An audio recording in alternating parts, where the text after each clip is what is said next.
পবিত্র রমজান মাসে বিশেষ করে চারটি আমল গুরুত্বপূর্ণ।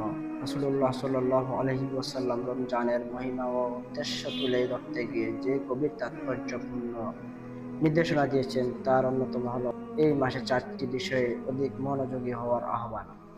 তিনি বলেন, রমজানে তোমরা চারটি আমল বেশি বেশি করো। দুটি এমন যা দ্বারা তোমরা তোমাদের প্রতিপালককে সন্তুষ্ট করবে, আর দুটি এমন যা ছাড়া তোমাদের কোনো গতি নেই। প্রথম দুটি আমল হলো কালিমায়ে শাহাদাত ও ইস্তিগফার। কালিমা লা ইলাহা ইল্লাল্লাহ কেবল মুখের উচ্চারণ নয়, এটি মানুষের চিন্তা, বিশ্বাস ও জীবনের দিক নির্দেশ ঠিক করে দেয়। রমজানের আত্মসংযম ও ইবাদতের পরিবেশে এই কালিমার পুনরাবৃত্তি ইমানদারকে নবায়ন করে, হৃদয়ের শিরক, অহংকার ও আত্মকেন্দ্রিকতা থেকে মুক্ত করে। একজন রোজাদার যখন ক্ষুধা ও তৃষ্ণার মধ্যেও আল্লাহর সন্তুষ্টির জন্য নিজেকে সংযত রাখেন, তখন এই কালিমা তার জীবনে বাস্তব রূপে লাভ করে। সে স্বীকার করে তার প্রভু এক ও অদ্বিতীয়, আর তার সব আনুগত্য একমাত্র তারই জন্য। ইস্তিগফার হলো এই ইমানের স্বাভাবিক পরিপূরক। মানুষ ভুলের ঊর্ধ্বে নয়। রমজান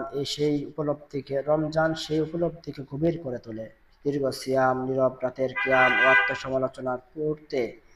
আত্মসমালোচনার মুহূর্তে মানুষ নিজের সীমাবদ্ধতা স্পষ্টভাবে দেখতে পায়। তখন আস্তাগফিরুল্লাহ শুধু শব্দে থাকে না, তা হয়ে ওঠে ভাঙা হৃদয়ের কান্না। আল্লাহর কাছে ক্ষমা প্রার্থনা মানুষকে অহংকার থেকে নামিয়ে আনে এবং রহমতের দরজায় দাঁড় করায়। তাই কালিমা ঈমানকে দৃঢ় করে, আর ইস্তিগফার ঈমানকে পরিশুদ্ধ করে। এই দুই আমলই আল্লাহর সন্তুষ্টি অর্জনের মূল চাবিকাঠি।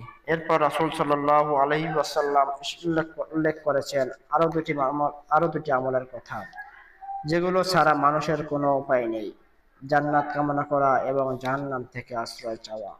এগুলো মানুষের চূড়ান্ত গন্তব্যের স্মারক। জান্নাত কামনা মানুষকে আশাবাদী করে তোলে। সে বিশ্বাস করে তার সামান্য আমলও আল্লাহর অনুগ্রহে চিরস্থায়ী সাফল্যের কারণ হতে পারে। এই আশা তাকে নেক কাজে উৎসাহিত করে, কষ্টের মাঝেও দৃঢ় থাকে। অন্যদিকে জাহান্নাম থেকে আশ্রয় প্রার্থনা মানুষের অন্তরে ভয় ও দায়িত্ববোধ জাগ্রত করে। রমজানের নীরব রাতে, শহরের নিস্তব্ধতায় যখন একজন মুমিন জাহান্নামের আগুন থেকে মুক্তির জন্য প্রার্থনা করে, তখন তার অন্তর পাপ থেকে দূরে সরে যায়। এই ভয় মানুষকে অন্যায়, জুলুম ও প্রবৃত্তির অনুসরণ থেকে রক্ষা করে। এই চারটি আমল কালিমা, ইস্তিগফার, জান্নাত কামনা ও জাহান্নাম থেকে আশ্রয় চাওয়া